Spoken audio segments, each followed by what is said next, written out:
Hello viewers, இன்னைக்கு நம்ம பார்க்க போறது ஒன் பீஸ் எபிசோட் 761 பார்ட் 1.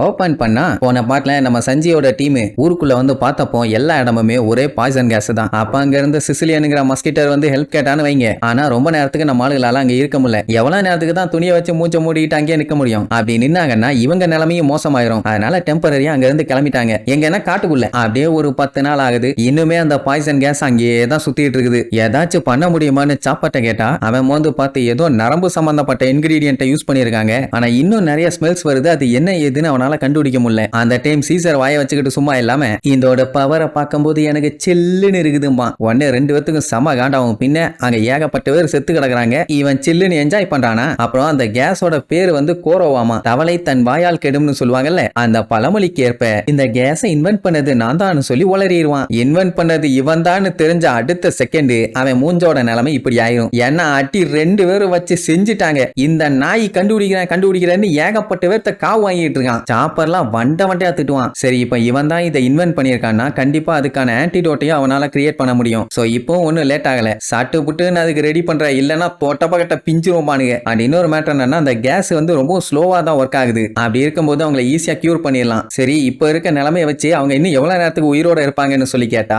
இன்னும் 48 மணி நேரம்பா. இதுல ஆல்ரெடி வேற ஒரு நாள் போயிருச்சுங்கிற மாதிரி சொல்லுவான். மறுபடியும் சாப்பர் போட்டு குமுறு எடுப்பான். உடனே சீசர் கடுப்பாயி வண்டையா திட்டிட்டு, நீங்க நினைக்கிற மாதிரி மிங்க் ட்ரைப் ஆளுங்கெல்லாம் ரொம்ப நல்லவங்க இல்ல, அவங்களுக்கு ஹியூமன்ஸ்னாலே சுத்தமா பிடிக்காது. அண்ட் அது மட்டும் இல்லாம அவங்களோட ஸ்ட்ரென்த் நீங்க நினைக்கிற மாதிரி இல்ல, பயங்கரமா இருக்கும். அதனால பேசாம அவங்கள கண்டுக்காம விட்டுறதா நமக்கு நல்லது. நம்ம மட்டும் அவங்கள காப்பாத்தணும். அடுத்த செகண்டே நம்மள கடிச்சே தின்றுவாங்க, அப்புறம் சாக வேண்டியதாமா. இதெல்லாம் கேட்ட லூஃபிக்கு செம்ம கடுப்பாகும். அந்த கேஸ் மண்டையை இன்னும் திருந்தல ஒய்யாலன்னு கொலை காண்டாவான். மத்தவங்களுக்குமே கொஞ்சம் கடுப்பாகும். ஏன்னா கேஸ் ஒன்னு ரெடி பண்ணி அதை சுவாசிச்சா கொஞ்சமா சாகிற மாதிரி பண்ணிருக்கான்னா அது எவ்வளவு கொடூரம். சரி, அதுக்கப்புறம் என்னாச்சுன்னு கேட்டா சஞ்சய்க்கும் சீசருக்கும் பயங்கரமான சண்டை. சீசர் என்ன சொல்லுவான், பேசாம நம்ம கப்பலையே உங்க ஆளுகளுக்காண்டி வெயிட் பண்ணிருக்கலாம், தேவையில்லாம இங்க வந்து தேவையில்லாத பஞ்சாயத்தெல்லாம் எழுத்துட்டு இருக்கீங்கப்பா. சஞ்சய் இருந்துகிட்டு ஒழுங்கா சாப்பர் சொல்றத செய்யி, இல்லையா இல்லைன்னா உன் ஹார்ட்டை பிதிக்கி நெசிக்கி உன்னை இங்கே ஸ்பாட்லயே காலி பண்ணிடுவேன்பா. சோ இப்ப ஹார்ட் நம்மளு கையில இருக்கிறதுனால தான் அவனால எதுவும் பண்ண முடியல. இனி சீசருக்கு வேற வழி இல்ல, அவன் பண்ணிதான் ஆகணும். ஆனா அவனுக்கு செம கடுப்பு. பின்ன அவனே கொல்ற ஆளு, அவன்கிட்ட போய் இந்த வேலையெல்லாம் பண்ண சொன்னா சாப்பர் இருந்துகிட்டு இப்பவும் காப்பாத்துறதுக்கு டைம் இருக்குது, சீக்கிரமா வேலையை பாருமா. கண்ணா, உங்களுக்கு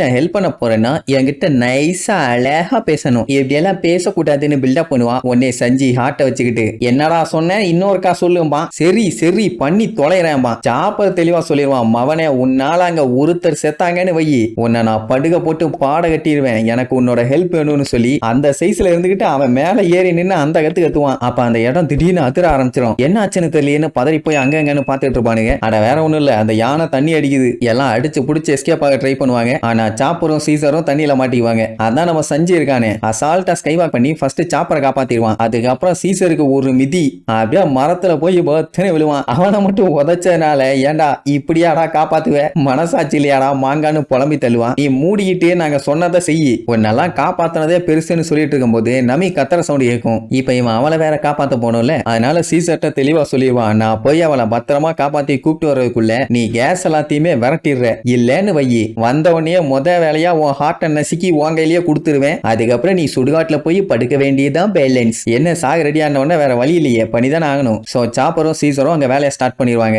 இங்க சஞ்சு அப்படியே ஸ்கை வாக் பண்ணி வரும்போதுதான் நம்ம ப்ரூக்கு அந்த ஆட்டு மண்டையும் கூட சண்டை போட்டு இருக்கதை பார்த்திருப்பான். அதுக்கப்புறம் அவன் வந்து அடிச்சு திருக்கி விட்டது எல்லாத்தையுமே நம்ம பார்த்தோமே. கூட இருந்தவளுக்கு தெரிஞ்சு போச்சு, இவ்வளவு தூரம் வந்து தேடியுமே அந்த சாமுராய் கிடைக்கல. சோ அதனால பேசாம இங்க இருந்து எஸ்கேப் ஆயிடலாம்னு சொல்லிட்டு தான் கிளம்பிட்டாங்க. அப்படி நம்ம நமி காப்பாத்தினது அந்த டாக்டர் தான். அதே நேரம் நம்ம சாப்பரும் சீசரும் அந்த கேஸை நியூட்ரலைஸ் பண்றதுக்காக ஊருக்குள்ள போயிருவாங்க. சீசருக்கு அது சுத்தமா புரியல, ஆனாலும் வேற வழி இல்லையே, குட்டிமே அவங்க கையில எல்லாம் இருக்குது. சோ அதனால அவனோட கேஸ் பவரை யூஸ் பண்ணி அந்த ஊருக்குள்ள இருக்க மொத்த கேஸையுமே நியூட்ரலைஸ் பண்ணுவான். அவ்வளவுதான், இனி அந்த கேஸோட தாக்கம் யாருக்குமே இல்ல. உடனே அதை பார்த்தா சாப்பர், ஹே காய்ஸ் உடனே இங்க வாங்க, வேலை முடிஞ்சு அப்படி இப்படின்னு கத்த ஆரம்பிப்பான். சரி ரைட்டுன்னு சொல்லி அங்க போய் சேர்ந்துருவாங்க. இவங்க போய் பார்க்கும் போதே தெரியுது ஏகப்பட்ட பீப்புளை நம்ம நமியா அட்டாக் பண்ண வந்தாங்களே ஒரு 2 பேரு, அவங்களும் அவங்க ஆளுகளும் சேர்ந்து தான் இங்க இருக்க மக்கள் எல்லாத்தையுமே அட்டாக் பண்ணிருக்காங்கன்னு நல்லா தெரியுது. சரி, இப்ப கேஸை சரி பண்ணியாச்சு. ஆனா இன்னுமே அந்த காவாலி பேல ஆளுங்க இந்த ஐலாண்டுக்குள்ள எங்கேயாச்சும் ஒளிஞ்சிருக்க நிறைய வாய்ப்பு இருக்குது. அதனால கொஞ்சம் பார்த்து பத்திரமா தான் இருக்கணுங்கிற மாதிரி சொல்லுவான். அண்ட் அந்த கேஸ் மாடிய சீசர் என்ன சொன்னா, இவங்க ரொம்ப மோசமானவங்க, ஹியூமன்ஸை பார்த்தாலே அட்டாக் பண்ணுவாங்க அப்படி இப்படின்னு சொன்னால, ஸோ காப்பாத்தினதுக்கு நம்ம கண்டிப்பா வருத்தப்பட போறோம்னு சொல்லிட்டு இருக்கும் போதே பாண்டா கத்திக்கிட்டே வருவா, நீங்க அந்த ஜாக்கோட ஆளுங்க தானே அவங்கன்னு சொல்லி கத்திய வச்சு ஓங்கி நமிய ஒரு வெட்டு. நல்ல வேலை கையில அந்த கிளிமா டாக்ட் வச்சிருந்ததுனால தடுத்துருவா. நமி அப்பவும் சொல்லுவா, பதட்டப்படாதீங்க, ஒண்ணும் இல்ல, நாங்க அட்டாக் பண்ணலாம் வரல, உங்களை காப்பாத்த தான் வந்தோன்னு. ஆனா அவ கேட்கற மாதிரி இல்ல, பாய்சன்ல அஃபெக்ட் ஆயிருக்கிறதுனால ரொம்ப வீக்கா இருக்கா. சோ இன்னும் காட்டுத்தனமா அட்டாக் பண்ணிட்டே இருப்பாளா. ஒரே அடியில நம்ம நமி லாக் பண்ணி ஏறி உட்கார்ந்துருவா. ஆனா கையில எக்ஸ்ப்ளோசிவ் எடுத்து சூசைடல் அட்டாக் பண்றா. எஸ்கேப் ஆலான்னு பார்த்தா வாண்டா நமியோட காலை இறுக்கி பிடிச்சுக்கிட்டா. அது மட்டும் இல்லாம நான் உங்களை மன்னிக்கவே மாட்டேன், நீங்க என் மக்களை கொடுமைப்படுத்தி கொன்னுட்டீங்க, நாங்க உங்களை என்ன பண்ணோம், எங்களை கொல்றதுனால உங்களுக்கு என்னதான் கிடைச்சது, நீங்க தேடுற ஆளு எங்க கிட்ட இல்ல, ஏன் இந்த மாதிரி பண்ணீங்கன்னு கதறி கதறி அழுவா. நமிக்கு ஒண்ணுமே புரியல இவ என்ன சொல்றான்னு. அங்க பார்த்தா ஏகப்பட்ட பேரு செதஞ்சு கிடக்குறாங்க. அந்த வழியில தான் அவ புலம்பி தள்ளுறா. சுத்தி இருக்க நம்ம ஆளுங்க எல்லாத்துக்குமே பதட்டம், ஏன்னா கையில பாம் வெடிக்க போகுது. நமியே அவ அழுகிறத பார்த்துட்டு ரொம்பவும் கஷ்டப்பட்டு இருக்கா போலன்னு அவளை பார்த்து பயங்கரமா ஃபீல் பண்ணுவா. சரி, இதுக்கப்புறம் நம்ம ஆளுங்க எப்படி எஸ்கேப் ஆனாங்க, அவங்களுக்கு புரிய வச்சாங்கிறத அடுத்தடுத்த எபிசோட்ல பார்க்கலாம். டாடா. Yeah!